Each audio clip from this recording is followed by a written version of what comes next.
ఓం హరికి ఓం శ్రీ గురుభ్యో నమ శ్రీమాత్రే నమ. యూట్యూబ్ ప్రేక్షకుల నమస్కారము. శ్రీ జ్యోతిష్య నిలయము నుండి మీనరాశి వారికి గ్రహ అనుగ్రహానికి స్వాగతము. 23వ తారీఖు నుండి 30వ తారీఖు వరకు 4వ నెల 2025 మీనరాశి వారికి ఏ గ్రహ ఎటువంటి ఫలితాన్ని ఇస్తున్నది అని తెలియపరుస్తున్నాము. ధనస్థానంలో రవిగ్రహమున్నాడు. ధనస్థానంలో రవిగ్రహము ఉండటం వలన రుణబాధలు, వ్యాపార వ్యవసాయము నష్టము కలగటానికి ఎక్కువ అవకాశాలున్నాయి. అలాగనే పంచమస్థానములో కుజగ్రహమున్నాడు. బంధువులలో, స్నేహితుల ద్వారా, బంధువుల ద్వారా విరోధము రావటానికి అవకాశం ఉన్నది. జీవితంలో కొన్ని నష్టాలు, కష్టాలు జరగటానికి ఎక్కువ అవకాశాలున్నాయి. 50-55 సంవత్సరాలు పైబడినటువంటి వారికి వారి యొక్క పుత్రుల వల్ల కానీ పుత్రికల వల్ల కానీ గృహములో చిక్కులు, రుణబాధలు, శత్రుబాధలు పెరగటానికి అవకాశం ఉన్నది. అలాగనే జన్మములో బుధగ్రహం ఉన్నాడు. బంధువుల ద్వారా, స్నేహితుల ద్వారా విరోధం వస్తుంది. అనారోగ్యం కలగటానికి అవకాశం ఉన్నది. అపనిందలు వస్తాయి. తప్పనిసరిగా బుధగ్రహానికి పరిహారం చేసుకోవలేరు. అలాగనే గురుగ్రహము తృతీయమందున్నాడు. ఉద్యోగము చేసేవారికి, అది ప్రైవేటు రంగము కానీ గవర్నమెంట్ సంస్థ కానీ ఏదైనా కానీ ఉద్యోగము చేసుకునే వారికి పై అధికారుల వల్ల ఒత్తిడి, కింది వారి వల్ల కూడా కొన్ని సమస్యలు రావడానికి అవకాశం ఉన్నది. పైపెచ్చు రుణబాధలు పెరగటానికి అవకాశం ఉన్నది. అలాగనే శుక్రగ్రహము జన్మములో ఉన్నాడు.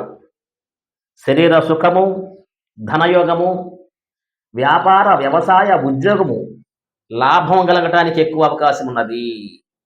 శుక్రగ్రహము విశేషమైనటువంటి మీనరాశి వారికి రాజయోగాన్ని కలగజేస్తున్నాడు. శుక్రగ్రహం కళాత్ర పుత్ర సౌఖ్యము, బిడ్డల వల్ల, భార్య వల్ల ధనాదాయము, వారి వల్ల సుఖము కలగటానికి అవకాశం ఉన్నది శుక్రగ్రహము.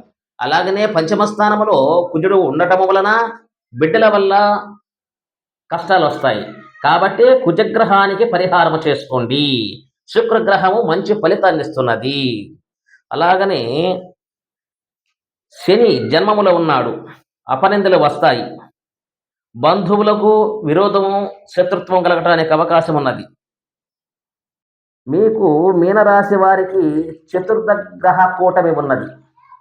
ఈ చతుర్థ గ్రహ కూటమి వల్ల అనేక రకమైనటువంటి సమస్యలు రావటానికి ఎక్కువ అవకాశాలు ఉన్నాయి. కాబట్టి మీకు కలిసొచ్చే టైము ఈ నెలలో 23వ తారీఖు నుండి 30వ తారీఖు 4వ నెల 2025. 30వ తారీఖు లోపల 26వ తారీఖు, 29వ తారీఖు, 30వ తారీఖు వ్యాపార వ్యవసాయ ఉద్యోగము ఏదైనా నూతనటువంటి దాన్ని ప్రయత్నం చేయండి. మీకు విశేషమైనటువంటి లాభం కలగటానికి అవకాశం ఉంది. ఈ 3 తారీఖుల్లో 26వ తారీఖు, 29, 30వ తారీఖుల్లో ప్రయత్నించండి. మీకు తప్పకుండా లబ్ధి పొందటానికి, శుభం కలగటానికి, వ్యాపారం కానీ భూమికి సంబంధించింది కానీ గృహము సంబంధించింది కానీ చేసుకోండి. విశేషమైన లాభాన్ని పొందటానికి ఎక్కువ అవకాశం ఉన్నది.